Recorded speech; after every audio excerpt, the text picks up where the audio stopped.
بسم اللہ الرحمن الرحیم الحمدللہ والصلاة والسلام علی نبینا محمد وعلی آلہ وصحبہ اجمعین۔ محترم دوستو، تراویح کی نماز یا قیام اللیل یہ سنت مؤکدہ ہے۔ جیسا کہ نبی اکرم صلی اللہ علیہ وسلم ابتدائی دور میں صحابہ کرام کے ساتھ چند دنوں تک جماعت کے ساتھ تراویح کی نماز ادا کیا تھا، لیکن اس خوف سے کہ کہیں امت پر فرض نہ ہو جائے آپ صلی اللہ علیہ وسلم نے اسے ترک کر دیا۔ اما عائشہ رضی اللہ تعالی عنہ کی حدیث ہے کہ ایک رات آپ صلی اللہ علیہ وسلم بیچ رات میں نکلے اور نماز پڑھی، لوگ بھی آپ کے ساتھ نماز پڑھے۔ جب صبح ہوئی تو لوگوں نے اس کا چرچا کیا۔ دوسری رات لوگوں کی تعداد بڑھ گئی، پھر تیسری رات اور زیادہ بڑھ گئی۔ اس کے بعد اللہ کے رسول صلی اللہ علیہ وسلم نے لوگوں کے ساتھ تیسری رات نماز پڑھی، لیکن آپ صلی اللہ علیہ وسلم نے ان لوگوں کو مخاطب کر کے کہا فَإِنَّهُ لَمْ يَخْفَ عَلَيَّ مَكَانُكُمْ، کہ یقیناً ہمارے اوپر تمہاری جو حالات ہیں واضح ہیں، یعنی تم کبھی بھی اپنے نبی صلی اللہ علیہ وسلم کی اطاعت سے گریزاں نہیں ہو سکتے ہو، اور تمہارے اندر حد درجے کی اطاعت و فرما برداری پائی جاتی ہے۔ اللہ کی رضا کے لیے تم اپنی ہر چیز قربان کرنے کے لیے تیار ہو، کسی آرام کا تمہیں خیال نہیں ہے یہاں تک کہ اللہ تعالیٰ کو راضی کرو، لیکن مجھے ڈر ہے کہ کہیں یہ نماز تم پر فرض نہ ہو جائے تو تم اس کی ادا کرنے سے عاجز ہو جاؤ۔ اللہ کے نبی صلی اللہ علیہ وسلم اس دنیا سے چلے گئے اور معاملہ ایسے ہی تھا، یعنی تراویح کی نماز فرض کی حیثیت سے نہیں بلکہ ایسے ہی اکیلے بھی اور کچھ لوگ جمع ہو کر کے پڑھ لیا کرتے تھے، بلکہ حضرت ابوبکر صدیق رضی اللہ تعالیٰ عنہ کے زمانے میں بھی معاملہ ایسے ہی تھا، اور حضرت عمر فاروق رضی اللہ تعالیٰ عنہ کے ابتدائی دور میں بھی معاملہ ایسے ہی تھا۔ لیکن جب آپ حضرت عمر فاروق رضی اللہ تعالیٰ عنہ نے ایک رات دیکھا کہ کچھ لوگ مسجد میں نماز پڑھ رہے ہیں الگ الگ ہو کر کے، کچھ جماعت بنا کر کے اور مختلف قاریوں کے بیچ، اور ہر شخص قرات کیے جا رہا ہے، تو حضرت عمر فاروق رضی اللہ تعالیٰ عنہ نے غور و فکر کیا اور کہا کہ اگر میں سب کو ایک قاری کے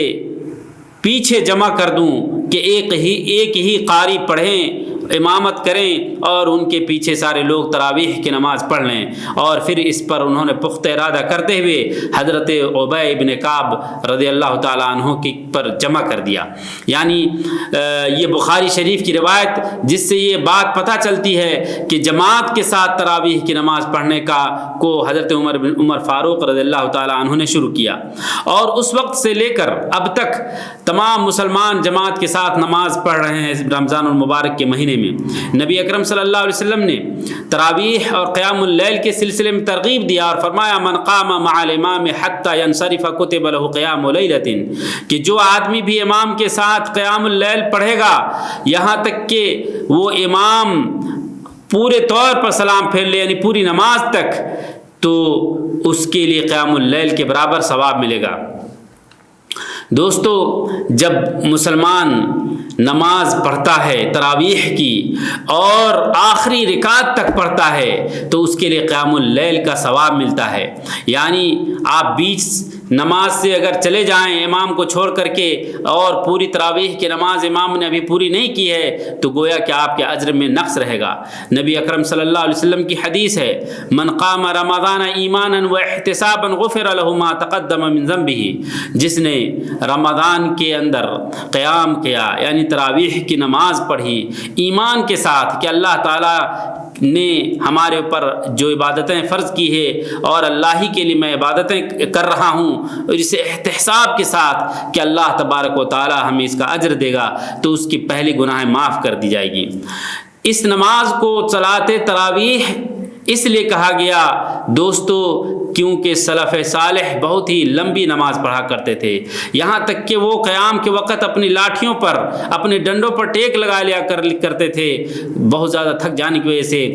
اور جب وہ نماز 4 رکعت پڑھ لیتے تھے تو بیچ میں یعنی 4 رکعت کے بعد وہ بیچ میں جلسہ استراحہ کرتے تھے، یعنی تھوڑی دیر رکا کرتے تھے اور آرام فرماتے تھے، پھر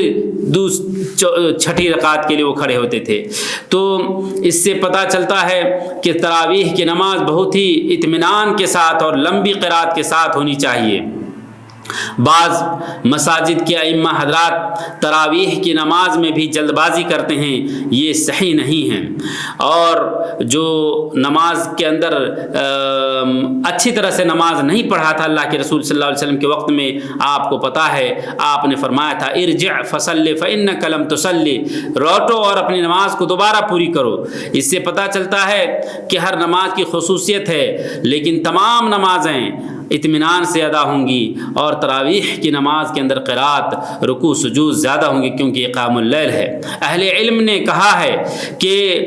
مامومین کو یعنی مقتدی کو آپ دیکھ کر کے بھی قرآن کریم پوری رمضان میں سنا سکتے ہیں، یعنی یہ بہتر ہے کہ پورے کا پورا قرآن کم سے کم پورے رمضان کی تراویح کی نماز میں ختم کیا جائے، اور کوئی حرج نہیں ہے کہ وہ دیکھ کر کے قرآن پڑھیں، لیکن فرض نمازوں میں یہ مکروہ ہے کہ دیکھ کر قرآن پڑھی جائے، اور یہ مشروع ہے کہ نماز تراویح کے آخر میں امام وتر پڑھے، اور وتر کے بعد یا وتر کے نماز میں یہ بھی مشروع ہے کہ رکوع سے اٹھنے کے بعد دعائے قنوت پڑھیں، اور دعائے قنوت کو بہت زیادہ لمبی نہ کریں کہ لوگ اگتا جائیں۔ نبی کریم صلی اللہ علیہ وسلم نے کبھی بھی استمرار کے ساتھ دعائے قنوت نہیں پڑھا، بلکہ کبھی پڑھتے تھے اور کبھی نہیں پڑھتے تھے، تو چاہیے کہ ہم سنت کی پیروی کریں۔ اور تیسری بات یہ ہے دعائے قنوت وہ ہوں جو معصور دعائیں ہیں، نبی کریم صلی اللہ علیہ وسلم سے ثابت ہیں، بہت ہی مسجع اور مقفع گڑھ کر کے دعائیں جو کرتے ہیں اس تکلف سے دور رہنا چاہیے، اور مامومین کے لیے یہ بہتر ہے کہ نماز تراویح کی ختم کے بعد ہی وہ اپنے گھر جائیں، یہاں تک کہ اگر ان کو تراویح کی نماز کے بعد وہ رات میں پھر قیام اللیل کرنا چاہتا ہے تو امام کے ساتھ وہ پوری نماز کرے، لیکن وتر کے ساتھ وہ بیٹھا رہے، سلام پھیر لے تو وہ اٹھ کر کے 1 رکعت اور پوری کر لے تاکہ جوڑا ہو جائے، یعنی وہ وتر کی نیت سے نہ پڑھے بلکہ اور امام کے ساتھ شفع یعنی جوڑے نماز پڑھ لے، تاکہ اس کے لیے بہتر ہو کہ اپنے گھر میں جا کر کے وہ اور قیام اللیل کرے اور بعد میں آخر میں تنہا وہ وتر کی نماز پڑھ لے، کیونکہ ایک رات میں 2 وتر نہیں ہیں، ایک رات میں ایک ہی وتر ہے، لیکن یہ درست ہے اور جائز ہے کہ وتر کے باوجود اگر وتر بھی پڑھ لیا ہے اور وہ نماز پڑھنا چاہتا ہے مزید اپنے گھر میں یا مسجد ہی میں بعد میں تو پڑھ سکتا ہے، جائز ہے، لیکن بہتر طریقہ یہ ہے کہ امام کے ساتھ وتر کی نماز پڑھے لیکن وہ سلام نہ پھیرے امام کے ساتھ بلکہ وہ 1 رکعت اور پوری کر لے۔ اس کی سب سے بڑی وجہ یہ ہے کہ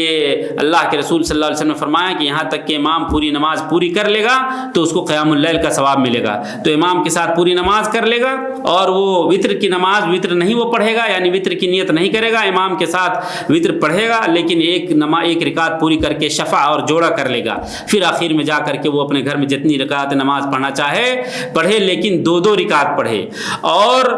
2 رکعت پڑھ کر کے آخر میں وہ وتر کر لے۔ اللہ رب العالمین سے دعا ہے کہ اللہ تعالی ہمارے اعمال صالحہ کو قبول فرمائے، آمین۔ وصلی اللہ علی نبینا محمد۔